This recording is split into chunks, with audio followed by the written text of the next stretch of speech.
thank you. It is good to be back in California. It is good to be back. I love you too. I do.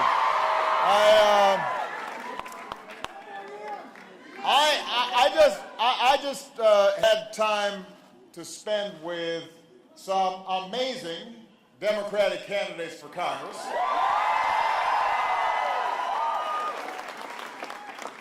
You're going to hear more about each of them in a minute from some of the people that they're running to represent. They're going to testify to how wonderful these candidates are. But I'm going to talk about them anyway. But before I do so, I just want to mention I was telling them that I went to Disneyland twice when I was younger.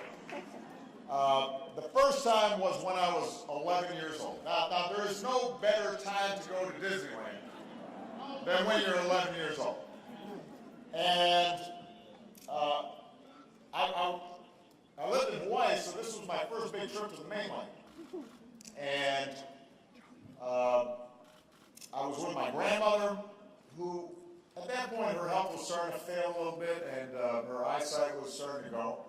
I was with my mom, and I was with my baby sister, who was 2 years old. And we traveled from Seattle all the way down to Anaheim, and then cut across Arizona, and looped up. It was an amazing trip. Went to Yellowstone. But Disneyland was the highlight. Yeah. And, I went and did all the, bare necessity thing, and the small world, the Matterhorn. I mean, it was the bomb. Second time, I was in college, and I was going to Occidental College up between Eagle Rock and Pasadena. And we came down here not to go to the Matterhorn or to do Pirates of the Caribbean, but to see Kool in the game. So I'm dating myself a little bit here. Those of you who were not born yet when Kool in the Gang was popular, you should go check it out. So we came down, me and a bunch of friends. After the concert, because we were teenagers, you could still kind of hang out in the park, and so we went into the gondolas. And I'm ashamed to say this, so close your ears, young people, but a few of us were smoking on the gondolas. No, these were cigarettes, people. Terrible thing. And they kill you, I stopped. But at the time, I'm a teenager, I'm rebellious. As we're coming in, there are these two very large Disneyland police officers. And they say, "Sir, can you come with us?" And they escorted us out of Disneyland. This is a true story, everybody. I was booted from the Magic Kingdom.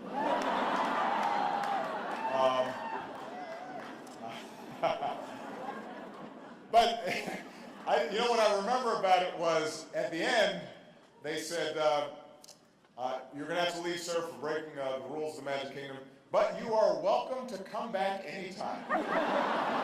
Which I thought, well, that was nice of them. Anyway, those are my memories of Disneyland.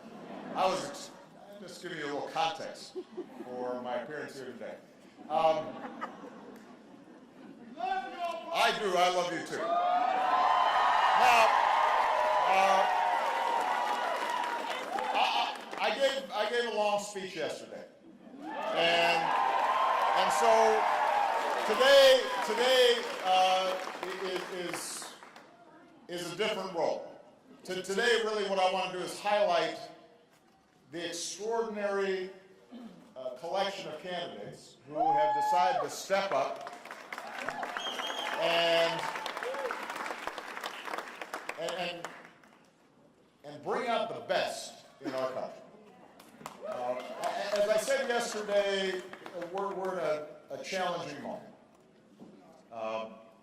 because when you look at the arc of American history, there's always been a push and pull between those who want to go forward and those who want to look back, between those who want to divide and those who are seeking to bring people together, between those who promote a politics of hope and those who exploit politics of fear. And there are times, I think, where we see enormous changes taking place. Economic changes, technological changes, demographic changes, and people feel unsettled. People feel scared. People get a sense that if we don't change things fundamentally, that maybe our kids won't have as bright a future as we do. People are worried about whether they're going to be able to retire. Folks worry about whether their child's going to be able to afford a college education. And if they do, the mountains of debt that are going to hamper them in buying that first home or starting a business. People are concerned about climate change and preserving the incredible natural beauty that California represents. People are worried about a whole range of particular issues. But I think what I said yesterday, and I deeply believe, is that there are no set of problems, there are no set of issues that we can't solve if we're working together and we're true to the traditions that are best in America. But the problem is that during these times of uncertainty, it's always tempting for politicians, for their own gain, and for people in power to try to see if they can divide people, scapegoat folks, turn them on each other. Because when that happens, you get gridlock and government doesn't work and people get cynical and they decide not to participate. And when people don't participate, then that vacuum is filled by lobbyists and special interests,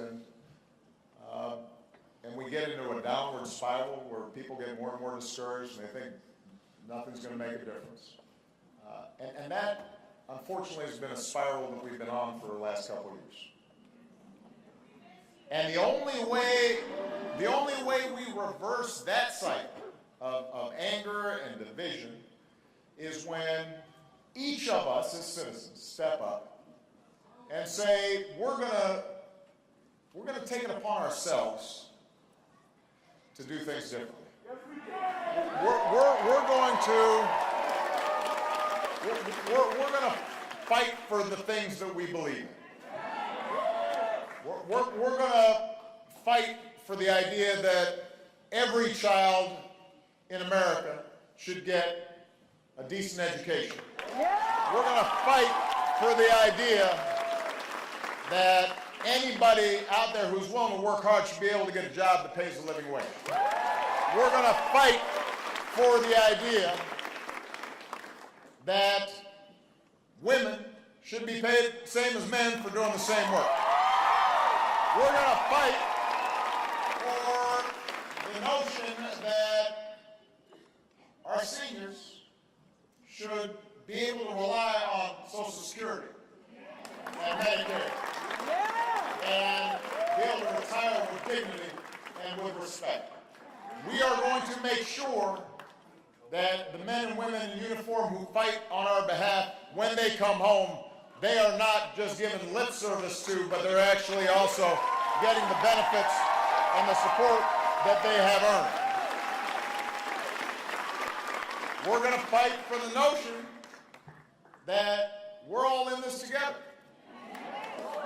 and that what makes America exceptional and unique is that from all around the world, people, our grandparents, our great-grandparents, generations ago, or in some cases fairly recently, came here because they believed in a certain set of ideas. We hold these truths to be self-evident. All of us created equal, endowed by our Creator with certain inalienable rights.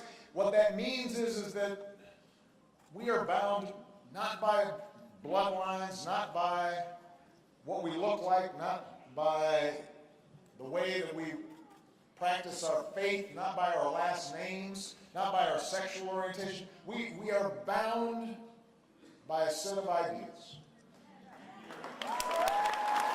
And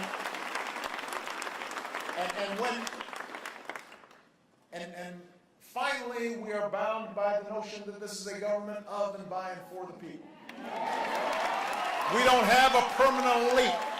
We don't have a situation where some are more equal than others, or some have more say in our democracy than others, or you've got to pay $1 million or have high-priced lobbyists in order to have your voice heard and your interests represented in the halls of Congress and in the White House and in the state legislature and in every office of the land. This is a government for everybody. It's not for sale. That's what we believe in.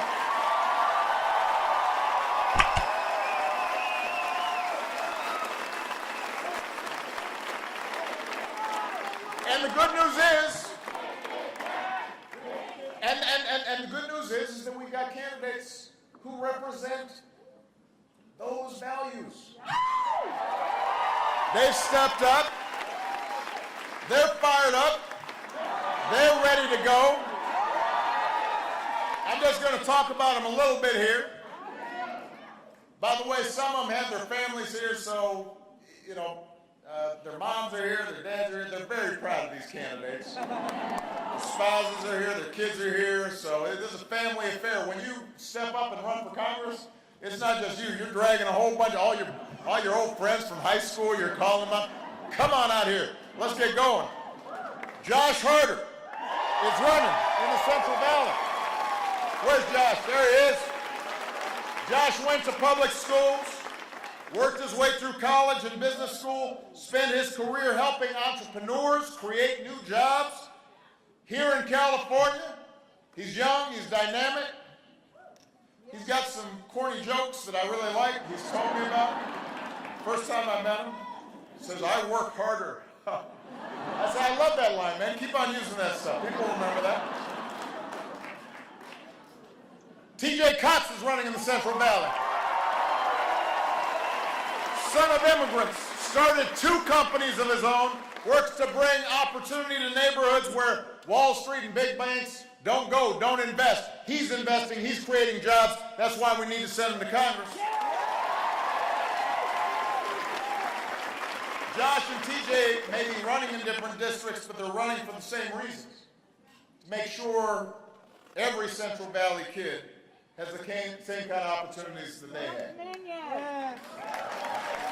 Then you got Gil Cisneros running to make sure our kids can access the same kinds of ladders of opportunity that this country and the Navy, the United States Navy, gave him. More Navy medals for his service than he has years in politics. Spent those years since he was in the Navy fighting for our veterans and for our kids in public schools. And I should add that he worked with Michelle on her Reach Higher initiative to help more kids access higher education. We could not be prouder of Gil.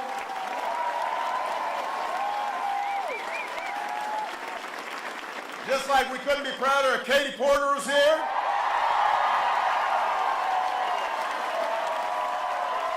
Spent nearly 20 years as a consumer protection attorney. That means she was fighting for you.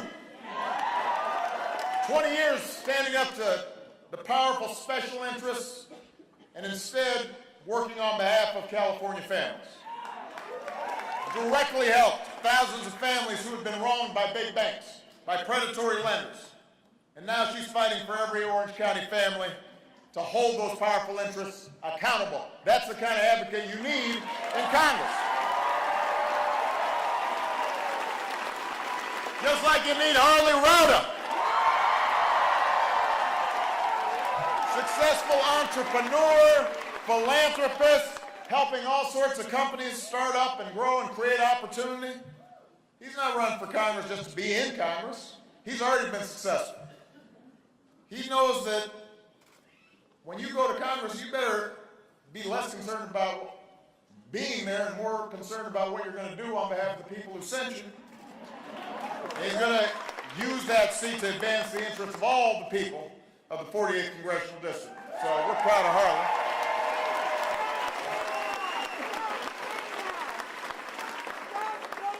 Mike Lennon's here. Where's Mike? Spend his career trying to protect this planet for our kids, to make sure that they're able to enjoy the incredible bounty that is this beautiful state of California.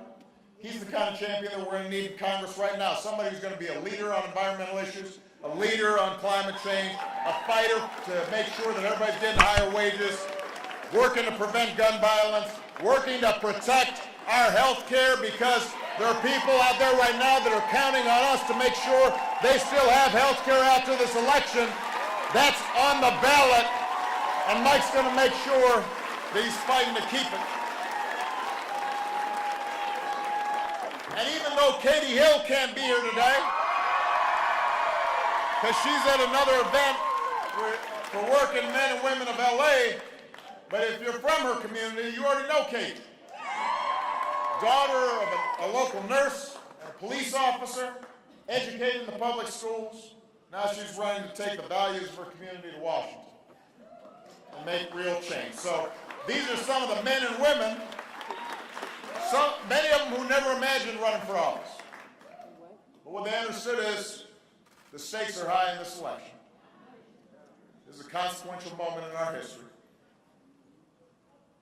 And the fact is that if we don't step up, things can get worse. Talk about it. Where there's a vacuum in our democracy, when we are not participating, we're not paying attention, when we're not stepping up, other voices fill the void. But the good news is, in 2 months, we have a chance to restore some sanity in our politics. We have the chance to flip the House of Representatives and make sure there are real checks and balances in Washington. And I cannot tell you, all across the country, you can feel the energy. You can feel people saying, oh, enough is enough. We're going to kick off our bedroom slippers. We're putting on our marching shoes. We are going to go out, and we're going to start taking some clipboards out. And we're going to start knocking on some doors. We're going to start making some calls. We're going to volunteer. We're going to talk to our family members. We're going to talk to folks who've been sitting on the couch being a little lazy when it comes to their responsibilities and duties as citizens. And by the way, we're reaching out not just to true blue, die-hard Democrats. I want to talk to independents who may have felt cynical about politics generally, but now you've got candidates here who, regardless of party affiliation, you can say, you know what, that person's going to fight for me. That person's honest. That person is in it for the right reasons. I trust that person. I want to reach out to some Republicans who kind of harken back to the values of a guy named Abraham Lincoln, first Republican president. and who say to themselves, I don't recognize what's going on in Washington right now. That's not what I believe. That's not who we are as a people and as a country. The biggest threat to our democracy, I said yesterday, is not, it's not one individual. It's not one big super PAC billionaires. It's apathy. It's indifference. It's us not doing what we're supposed to do. So as I look out at this amazing collection of volunteers and activists and moms and dads and police officers and nurses and teachers and small business leaders, and as I look at this group that is representative of this state and representative of this nation, people who are young and who are young at heart, I cannot help but feel optimistic because if you are doing what you need to do, if you're active, involved, hopeful, optimistic, energized, fearless, if you're going out there between now and Election Day and doing everything possible to make sure that this government reflects the goodness and decency of the American people, I am absolutely confident these candidates are going to win. And if these candidates win, I am absolutely confident that Washington will start working better. And if Washington starts working better, we're going to solve the problems that this country faces. And we're going to deliver to our kids the kind of brighter future that they deserve.